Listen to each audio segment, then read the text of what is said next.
כי מחסך למען תיברך. קיוויתי אדוני קיוותה נפשי והתברכתי. אם אדוני משומרים לבוקר, שומרים לבוקר.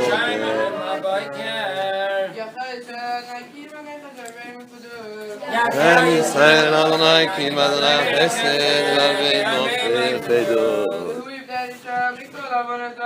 והוא יבדק ישראל מכל עוונותיו.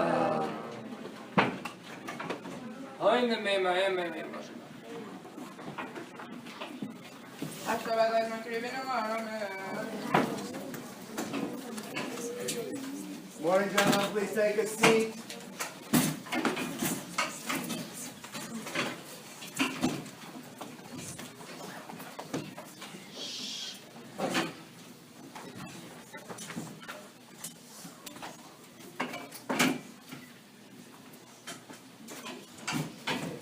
It is an honor this morning to have with us the Maran Rabbi Ovadia Congregation Banim, who is a long time both parent and grandparent, on the board of the school, been involved in really every aspect of the school, and he is giving of his valuable time to come and address us this morning. We've heard a number of times mentioned already in the past week about the great loss that Klal Yisrael had, one of our Gedolei Hador, Maran Rabbi Ovadia Yosef, passed away, and we thought it would be appropriate to have one of the Chashuv Rabbanim of our community that is also Saradi, that has that direct connection, speak to us and give us both a sense of what our loss was, some divrei chizuk as well. So please show the appropriate derech eretz to Rabbi Bittan. Please. Thank you very much. ברשות ראש הישיבה, מרן רב Emek, הרב מרדכי שיפמן שליטה, ברשות הרבנים החשובים, תלמידים יקרים.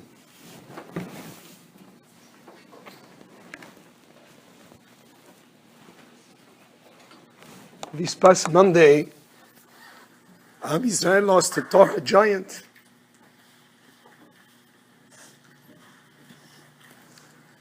A leader of our generation, a Posek Ador. It was a very, very sad day. But at the same time, it was an incredible, a tremendous Kiddush Hashem.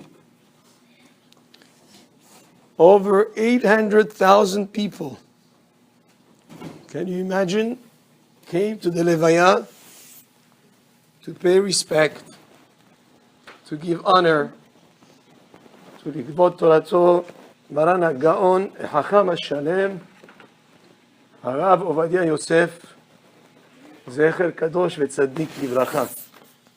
Now imagine yourself about 12:30 in the middle of the day, people are at work, people have their stores open, they hear the news. Stores all over Yerushalayim, they close. People from all over Eretz Israel get in their car, get in buses, and they drive to Yerushalayim. I have a friend who was on the way to the Levaya. He sent me a picture from his car that he took. The road looked like a parking lot. My daughter, who was here for Sukkot, came back to Yerushalayim just an hour before. She told me over the phone that if an hour later they came, they couldn't have gotten to the city.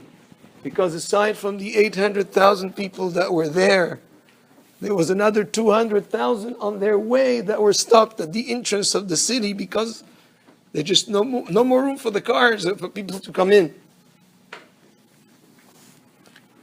Now, if you looked at the picture of the Levaya, it was very interesting. It showed an incredible amount of achdut of Am Yisrael. It was an incredible diversity. It wasn't just the Sfaradim. It was the Sfaradim, the Ashkenazim, the Hasidim, the Bachurei Shiva, the religious, not so religious, the secular. Everybody was there. And everybody came to pay tribute to Chacham Ovadia Yosef for what he stood for. Now, Chacham Ovadia Yosef loved to learn Torah. No matter what time of the day or night, he was immersed in his books.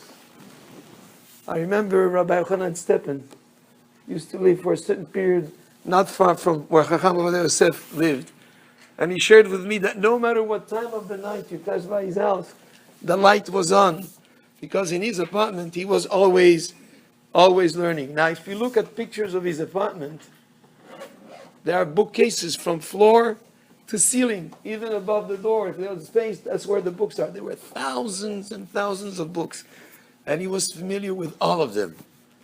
You know, they say that if you picked any book from the library and you start going through it, you couldn't go through any number of pages without finding notations that he wrote on the side of the columns to be able to remember or to see what he said. But he had an incredible memory. He could quote by heart from hundreds, thousands of books, any topic. He would refer to Rishonim, Achronim. He had it in the palm of his hand. He was very familiar. He was all involved and all dedicated to learning Torah. Now I'll share with you a few stories that are told about him. One Leil Shabbat, just like tonight, is Leil Shabbat. In his neighborhood, they're here banging coming from the synagogue. The neighbors are banging. What's going on? They don't understand. So they go and call the Shamash to open the door. Shamash comes, he opens the door. They found the young Chacham Ovadia Yosef. He was still very young. What happened? He was learning Torah, and he didn't realize that people left the synagogue. He was there learning. And then when he realized the place was closed, that's when he started banging on the door. Now, he was very, very focused on learning. They say about him when he was in school, young school, maybe like 6th, 7th, 5th grade, during recess, he was so dedicated to Torah that every recess would get another friend and say, come, let's review the shiur that we learned today. Let's review the Gemara. Rather than going and playing, that's what he was about, all about learning. When he was in Yeshivat Porat Yosef, where the Rosh Yeshiva, the Chacham Ezra Atiyah, there's a famous story that he's told. It was one week, the Chacham Ovadia Yosef didn't show up to school. First day, second day, third day. So the Rosh Yeshiva was concerned. He went and checked with his father. And his father told him, his father, Rabbi Yaakov, had a makolet, had a grocery store. And he's going, look, he couldn't afford to hire somebody, and he needs his son to help him. And he was 14 or 15. And I'm sorry, he cannot go back to yeshiva. I need help in the grocery store. Guess what happened the next morning?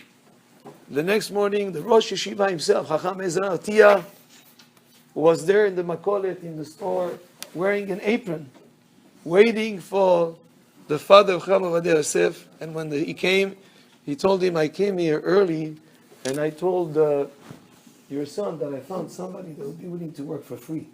And I sent him to yeshiva.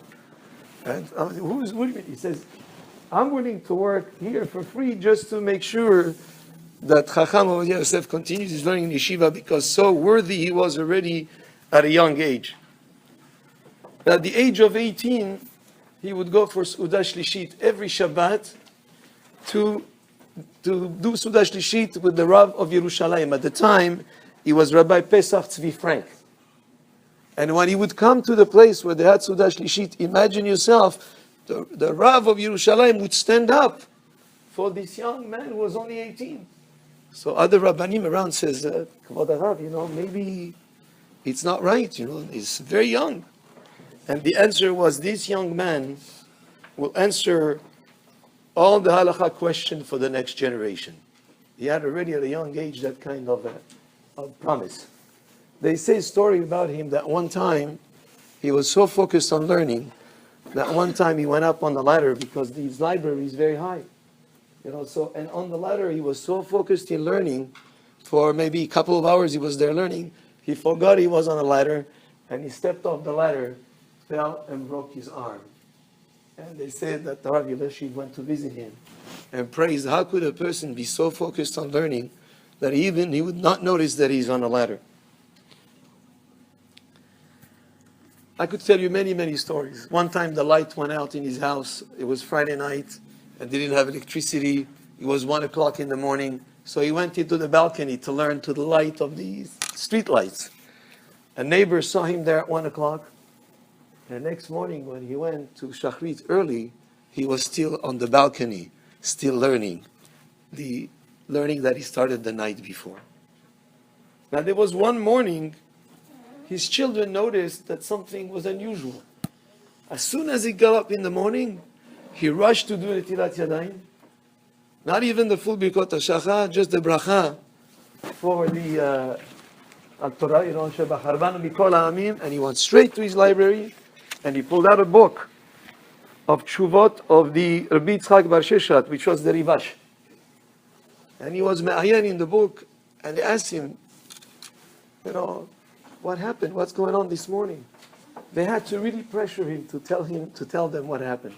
And he explained to them that the night before, he had seen two sources from the Rivash that were contradicting each other. And he was very bothered by that. He had to find an explanation. Finally, he found the explanation. And when he went to sleep, he had a dream.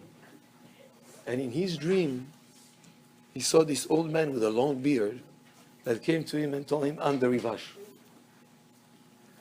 And the answer that you found is the proper answer. And if you go to such book, you'll find the tshuva there, exactly like you said. So he said, I got up in the morning, I couldn't wait to go check it. And Baruch Hashem, that's exactly what it was. So this is the giant person that he was, Chacham Ovadia Yosef. So he was very dedicated to Torah. But also there was another aspect. He had an incredible amount of ahava for each and every fellow Jew. He cared for each person. And that's how he instructed his Talmidim. Two things. Love Torah and do for Am Yisrael. And love each one of Am Yisrael. So I'll share with you just two stories as an example. One day when he was 79, he had a heart attack. And he had to be rushed to the hospital. And when he came to the hospital, the doctors told him he had to have a surgery the same day. And he said, you know what? Okay, but can I have 3 hours to go home? His children told him, you need a surgery for heart, 3 hours. He says, yeah, but can he wait 3 hours? I really need to do this. I said, okay, 3 hours you can have. You know why he needed those 3 hours? He had started writing a tshuva to permit a woman who was aguna, one who needed to marry and needed special rabbinic permission. She needed a ruling from a dayan like Chacham Ovadia Yosef to permit her to marry, and the tshuva was very involved. He was right in the midst of writing tshuva and he hadn't finished. And he said, if he takes the surgery, who knows how long it would take to recuperate. And he didn't want that one lady to be chas v'shalom in tza'ar. And he was willing to sacrifice his own well-being to go for those 3 hours. And that's what he did. He went, he finished the tshuva, and he helped that lady who was very, very happy. And one other story. They say about when he was a much younger rabbi, there was next to his shul a group of kids on Shabbat that were playing soccer. They are not religious. And one of the kids kicks the ball, and he goes to the rabbi's hat and kicks the hat off his head onto the floor. And all the kids start laughing. Well, this rabbi was very humble. He walks over to them and he speaks to that boy who was amongst them. He was called the Poshea. He was the criminal. And he takes him and he said, why don't you come for Kiddush, for Sudat Shabbat? He took him home. He did Kiddush. He gave him to eat. They developed a kind of a kesher. He taught him Torah. He bought him tefillin. And this boy who was a Mechalel Shabbat initially turned into a rabbi. He became a dayan, a rabbinic judge, who was a dayan for 25 years until he retired. So that kind of love that he had, and that kind of ahavat, each one of Am Yisrael was so obvious when so many people came, because he has that kind of kesher with everyone. So even though he was an incredible scholar, he was able to relate to the masses and able to relate to everyone. He served many positions. He was a rabbi in Cairo, in Egypt. He was the chief rabbi of Tel Aviv. He was also head of Bittan. He was the Sephardic chief rabbi of Israel, the Rishon LeZion. Now his son is the Rishon LeZion in Israel. So there are many, many stories, but I think with just few stories that I've told you today, you see the example. So yesterday I got a picture from a friend who went to the house of the Shiva. They have a tent outside. And he was there and he took a picture of the people present, and I saw there the children of Rabbi Ovadia Yosef.